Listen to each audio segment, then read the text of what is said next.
Komisi Pemilihan Umum (KPU) Jakarta Barat mulai melakukan kegiatan sortir dan lipat surat suara calon legislatif, caleg, DPR RI Daerah Pemilihan, Dapil, 3, Selasa, 2 Januari 2024. Kegiatan sortir suara tersebut dilakukan di Gor Kebon Jeruk, Jakarta Barat. Pantauan wartakotalive.com di lokasi, nampak ratusan warga mulai dari remaja hingga lansia mulai sibuk melipat surat suara yang semula berbentuk lembaran. Mereka terlihat teliti mengamati satu persatu lembaran surat suara Dapil 3 DPR RI guna memastikan kertas tersebut tidak sobek, kusut, warnanya pudar, apalagi sudah tercoblos.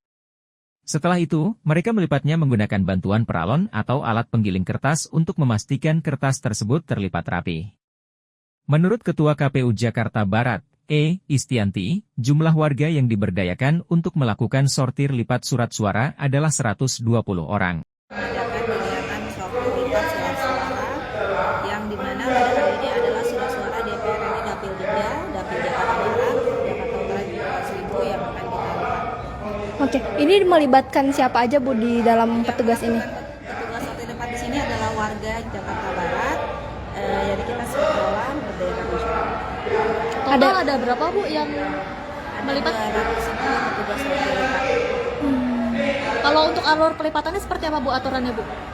Ada beberapa amalan, jadi pertama sortir dulu. Sortir itu adalah kita memilah surat suara yang rusak dan tidak ya, jadinya dicek dulu. Ada beberapa standar yang sudah ditetapkan oleh KPU ini, misalnya kriteria surat suara rusak, hasil cetak warna surat tidak merata, tidak jelas, tidak terbaca, dan juga surat suaranya kusut, sobek, warnanya tidak sesuai dengan jenis pemilunya, nama dan logo partai tidak lengkap, logo KPU tidak jelas, terdapat lubang pada kolom nomor urut atau kolom nama pasangan calon sehingga menimbulkan kesan sudah dicoblos, foto calon dan pasangan calon buram, warna lambang partai tidak sesuai dengan kebutuhan KPU. Ini semua adalah surat suara rusak. Ini akan kita pisahkan.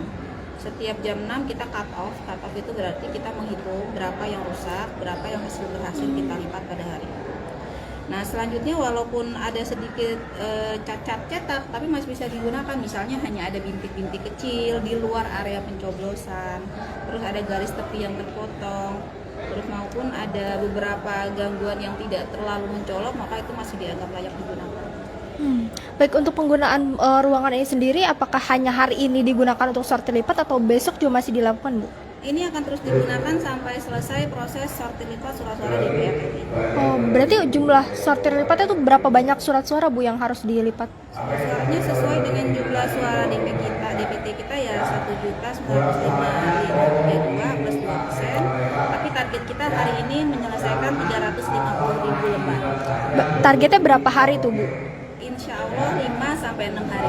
Nah, setelah 5-6 hari itu apakah ini akan disterilkan, tidak boleh ada orang yang masuk atau bagaimana Bu? Ya, memang gedung ini sudah steril karena ini kan sudah full CCTV di luar dan di dalam gedung. Dan tidak bisa orang bebas keluar masuk, ada penjagaannya di sini. Setiap masuk pun orang akan digeledah, keluar pun akan digeledah, dan barang-barang semua petugas ada di luar area gedung. Jadi untuk memastikan tidak ada suara yang keluar masuk. Bu, surat suaranya setelah dilipat itu ditaruh di mana? Disimpan di sini nanti, nanti kemudian akan didistribusikan ke kecamatan nanti. Lalu nanti di kecamatan akan disetting ke dalam kotak dibantu sama PPS. Nanti menjelang hari pemilihan akan turun ke TPS. Bu, sementara ini untuk update persiapan pemilu di Jakarta Barat seperti apa Bu? Pada saat ini kita masih melakukan kegiatan, antara lain pertama adalah kegiatan logistik, jadi kita melakukan sortir lipat surat suara. Yang kedua, di tingkat kecamatan kita baru saja menyelesaikan rekrutmen KPPS sejumlah 50.183 orang, jadi satu TPS ada 7 dikali dengan 769, hasilnya adalah 50.183 orang sudah berhasil kita rekrut. Kita umumkan di setiap kelurahan. Mereka adalah orang-orang yang sudah lulus dengan kriteria dan yang terutama adalah lulus tes kesehatan. Jadi mereka nanti siap bekerja pada 14 Februari 2020. Surat suaranya di sini. Soal pengamanan Bu, soal pengamanan surat suara dan lingkungan di sekitar sini? Untuk pengamanan kita sudah selalu berkoordinasi dengan teman-teman dari Kapolres, dengan Dandim 0503. Jadi di sini ini selalu dijaga 24 jam, baik dari internal KPU sendiri maupun dari tim dari Dandim maupun dari Kapolres. Juga ada Pak Kabal-Op Kapolres Pak Randi yang sudah menjadi operator untuk seluruh pengamanan di sini. Suara yang lagi dikerjakan ini untuk dapil berapa aja, Bu? Ini hanya DPR RI aja, DPR RI kan dapil. Jangan lupa subscribe ya.